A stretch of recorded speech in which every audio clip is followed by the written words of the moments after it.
पहली बार शकुंतला शिव चर्चा सुन रही थी, इसीलिए उसे बहुत ही अच्छा और भक्ति में महसूस हो रहा था। हर हर महादेव, हर हर महादेव। पूजा समाप्त कर संगीता अपनी सहेली शकुंतला को प्रसाद देते हुए कहती है, लो शकुंतला बहन, प्रसाद लो। देखना, महादेव की कृपा से हरीश भैया जल्दी ही ठीक हो जाएंगे। हाँ बहन, ठीक कहती हो। अब तो बस भगवान जी का ही सहारा है। महादेव की कृपा रही तो अब बहुत जल्द सब अच्छा हो जाएगा। कहीं डॉक्टर को दिखाया भी कि नहीं? अब तुमसे क्या छुपाना संगीता, जब भी मेरे बेटे से डॉक्टर को दिखाने की बात करती हूँ नाराज हो जाता है। कहता है पिताजी के इलाज में बहुत पैसे लगेंगे और उतने पैसे नहीं है हमारे पास। ये समझ लो बस जैसे तैसे इलाज चल रहा है। अब तो बस ऊपर वाले का ही आसरा है। मेरी मानो तो एक बार अपने घर पर शिव चर्चा रखकर देखो, महादेव की कृपा से सब कुछ ठीक हो जाएगा, देख लेना। प्रसाद लेकर शकुंतला अपने घर लौट आती है और अपने पति हरीश को प्रसाद देते हुए बोलती है, सुनिए जी, आज मैं संगीता के यहाँ शिव चर्चा में गई थी। आपको पता है कितना अच्छा लग रहा था वहाँ। मैं तो सोच रही हूँ कि क्यों ना हम भी अपने घर पर शिव चर्चा करवाएं। देखना, महादेव हमारी बिगड़ी जरूर बना देंगे और सब कुछ ठीक हो जाएगा। हे महादेव, अब तो बस आपका ही सहारा है। और फिर वो हरीश को प्रसाद खिला देती है। हरीश काफी लंबे समय से बीमार चल रहा था, जिसके इलाज में काफी पैसा खर्च होता है। इसीलिए शकुंतला का बेटा राजेश और बहू सीमा उसे हर एक खोटी भी सुनाया करते थे।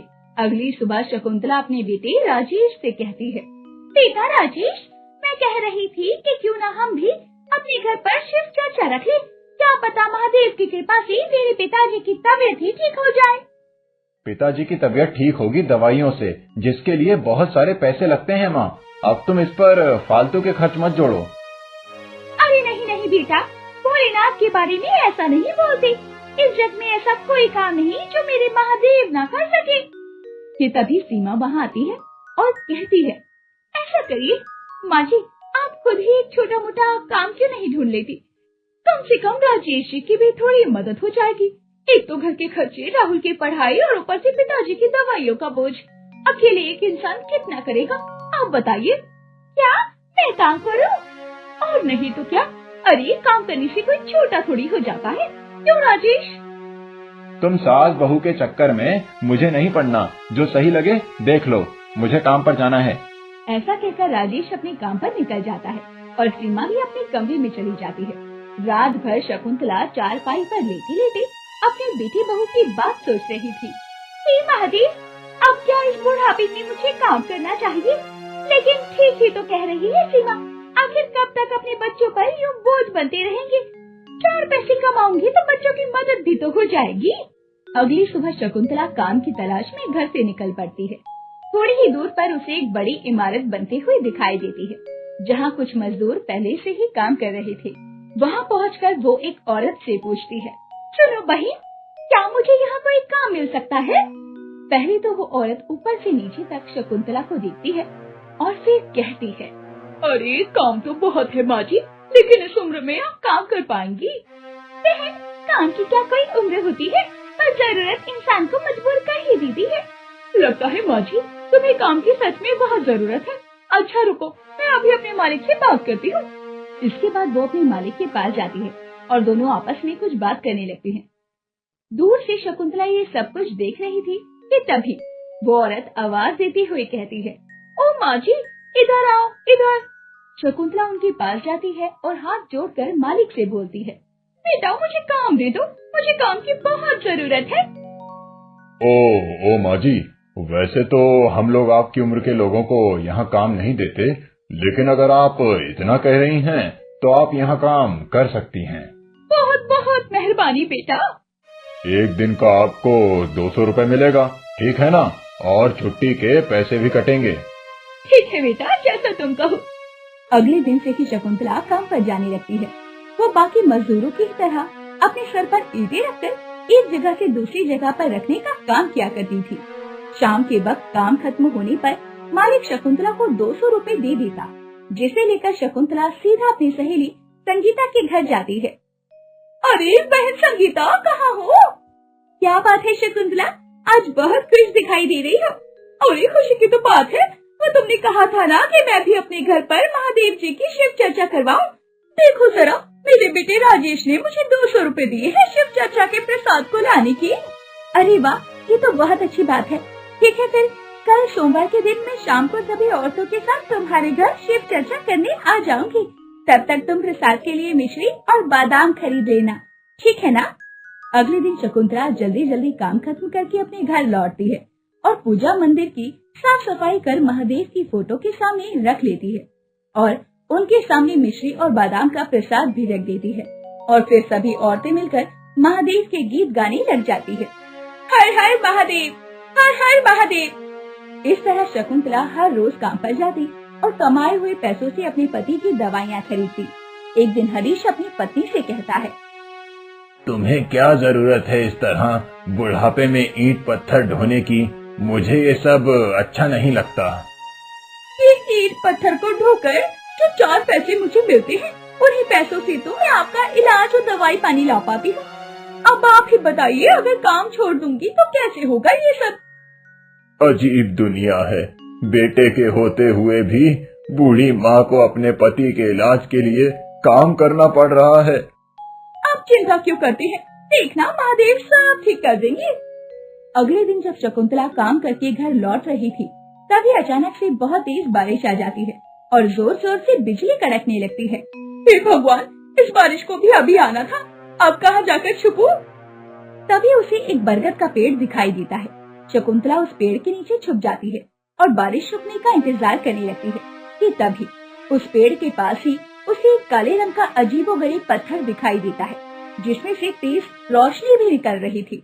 अरे ये पत्थर कैसा है? इसके बाद वो उस पत्थर के पास जाती है और उसे अपने हाथों में उठा लेती है और मन ही मन सोचने लग जाती है, अरे देखने में तो ये बिल्कुल शिवलिंग के जैसा लग रहा है, लेकिन इस सुनसान जगह पर ये आया कहाँ से?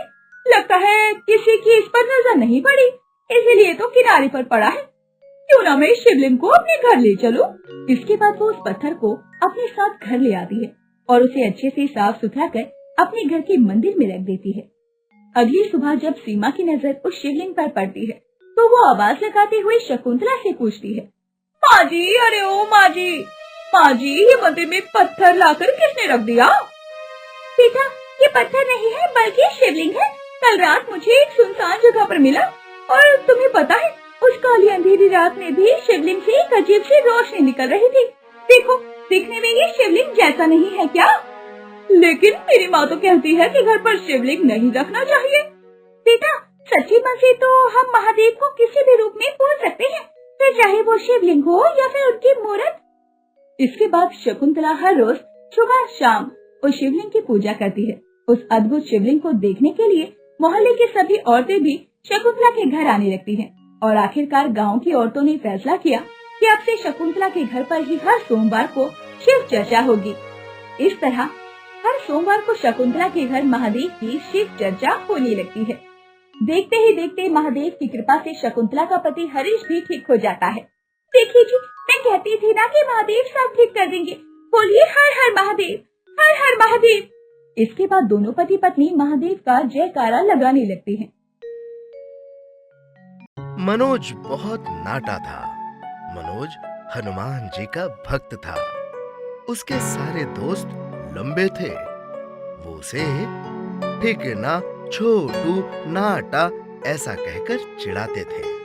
खेलते वक्त भी उसे परेशान करते थे। ए टिंगने, चल अब तेरी बारी, तू हमें पकड़, हम भागेंगे। मुझे तुम लोग मेरे नाम से भी तो बुला सकते हो। तुझे हमारे साथ खेलना है? हाँ, तो हम चाहे जिस नाम से बुलाए, तुझे खेलना हो तो सुनना पड़ेगा छोटे। हाँ, लेकिन ऐसा थोड़े ही चलता है। छोड़ इसे, शायद नहीं खेलना। मैं पकड़ता हूँ, तुम दौड़ो। नहीं, मैं पकड़ता हूँ, तुम दौड़ो। सारे बच्चे उसे देखकर हंसते हैं और दौड़ने लग जाते हैं। मनोज उन्हें पकड़ने की कोशिश करता है, लेकिन सब लंबे होते हैं, इसलिए उससे तेज दौड़ते हैं। वो उनको पकड़ नहीं पाता।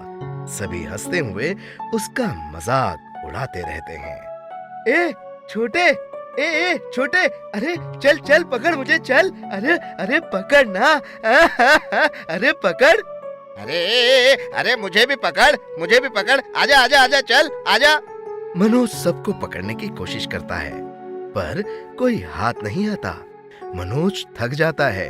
सभी खेल खत्म कर कर घर चले जाते हैं। मम्मी, सब मुझे ठिगना, छोटा, नाटा और न जाने कितने शब्दों से पुकार कर मुझे चिढ़ाते हैं। कोई भी मुझे इज्जत नहीं देता। माँ, भगवान ने मुझे आखिर इतना नाटा क्यों बनाया? भगवान ने सबको एक जैसा ही बनाया है। कहाँ एक जैसा बनाया है माँ? वो सब लंबे और मैं छोटा नाटा। नहीं बेटा, ऐसा नहीं कहते। भगवान ने सबको एक जैसा ही बनाया है। कहाँ माँ, कहाँ एक जैसा बनाया है? वो तो सब बहुत लंबे हैं और मैं छोटा सा नाटा सा। नहीं बेटा, तुम्हें भी इंसान बनाया है और उन्हें भी। तुम उनसे अलग हो तो तुम्हें उन लोगों से कुछ अलग करने के लिए बनाया होगा। लेकिन माँ, लेकिन शरीर के लंबे या छोटे होने से कुछ नहीं होता। तुम अपनी ऊंचाई उन्हें अपने कद से नहीं, अपनी काबिलियत से दिखाओ। माँ, वो कैसे? पढ़ाई करो, खेल कूद में कुछ करो, उन सब से ऊपर निकल कर दिखाओ, आगे निकल कर दिखाओ। वो खुद तुम्हें अपना दोस्त बनाने जरूर आएंगे। माँ, मैं तो पढ़ाई करता ही हूँ। उन सब से ज्यादा करो। खेल कूद में मेरी हाइट कम है। हाँ माँ, मैं हनुमान जी का भक्त हूँ। मैं बॉडी बिल्डिंग करूँगा, ताकत वाला बनूंगा माँ। ठीक है, तुम्हें जो सही लगे, अच्छा लगे वो करो। पहलवानी करो, वेट लिफ्टिंग करो। अब मैं उन लोगों के साथ नहीं खेलूंगा माँ। नहीं बेटा, तुम खेलो उनके साथ, दूर मत भागो। उनके बात का बुरा मत मानो, बस अपने काम पर ध्यान दो। ठीक है माँ। और अपने पर या अपनी सफलता पर घमंड नहीं करना कभी। हमेशा नम्र बने रहना। दोस्तों को तुम्हारी जरूरत हो तो खुद सामने से जाओ। उनके मदद मांगने का इंतजार मत करो। अब मनोज रोज अपने दोस्तों के साथ भी खेलता। वो चाहे जितना चिढ़ाए, मनोज बुरा नहीं मानता और अपने वक्त पर समय से पढ़ाई करने बैठ जाता। इसलिए पढ़ने में भी होशियार हो गया। स्कूल से छूटकर वो अपना होमवर्क निपटाकर जिम में जाने लगा। जिम में दिल लगाकर मेहनत करता। मनोज के जिम के ट्रेनर का नाम था रोहित। वो उसे वेट उठाते देखते हैं और उसके पास आते हैं। अरे वाह मनोज, तुम तो एकदम क्लीन वेट उठा रहे हो। तुम्हारी हाइट के हिसाब से ये तुम ज्यादा उठा रहे हो। सर, आप जैसा बताते हैं वैसा करने की कोशिश करता हूँ। तुम्हारे शरीर में ताकत बहुत है। मैं हनुमान जी का भक्त हूँ सर। शाबाश, रोज मंदिर जाते हो? हाँ सर। तो तुम कल से कुश्ती की प्रैक्टिस शुरू कर दो। क्यों सर? तुम्हारी हाइट कम है लेकिन ताकत ज्यादा है। तुम हाइट के हिसाब से कम वजन वाले लड़कों की कुश्ती में लड़ सकोगे। ताकत के साथ दिमाग लगाओगे तो अपने से बड़े मतलब लंबे लड़कों को भी उठा के पटक सकोगे। जैसा आप कहें सर। मनोज जिम से लौट रहा था। उसने देखा कि उसके सारे दोस्त खेल रहे हैं। आजा आजा छोटे, खेलना नहीं है क्या? आज नहीं, आज पहले मैं हनुमान जी के मंदिर जाऊंगा और उनका आशीर्वाद मांगूंगा। अरे भाई क्यों? कल से मैं कुश्ती की ट्रेनिंग लेने वाला हूँ। हाँ। सभी उसका मजाक उड़ाते हैं, सभी हंसते हैं। ठिगना अब पहलवान बनेगा। मनोज उनकी बातों पर ध्यान नहीं देता। वो हनुमान जी के मंदिर पहुंचकर हाथ जोड़कर कहता है, हे हनुमान जी, मैं आपकी सच्चे मन से भक्ति करता हूँ, मुझे शक्ति दीजिए। मनोज अपने घर चला जाता है और अपनी माँ को बताता है सारी की सारी बात। मम्मी उसे कहती है, बस मन लगाकर मेहनत करना। रोहित सर जिम में जैसे जैसे बताते, मनोज बिल्कुल वैसा ही सीखता रहता। अब रोज शाम को जिम से लौटकर हनुमान जी के दर्शन कर घर जाने लगा मनोज। एक दिन स्कूल में सर कहते हैं, हमारी स्कूल में हर साल की तरह इस साल भी खेल कूद की प्रतियोगिता होने वाली है। जिस किसी को भी हिस्सा लेना है वो सभी अपने अपने नाम लिखवा दें। हम तो क्रिकेट खेलेंगे भाई। मैं तो हॉकी खेलने वाला हूँ। और मनोज तू क्या करेगा? मैं कुश्ती करूँगा। सभी हंसते हैं। स्कूल में खेल कूद शुरू होते हैं। राकेश और मोहित की टीम हार जाती है, मनोज जीत जाता है। उसकी प्रशंसा होती है। मम्मी, आपने सच कहा था कि अपनी काबिलियत से मैं ठिगना छोटा नाटा होने के बावजूद भी आज ऊंचा हो गया। जय हनुमान जी की।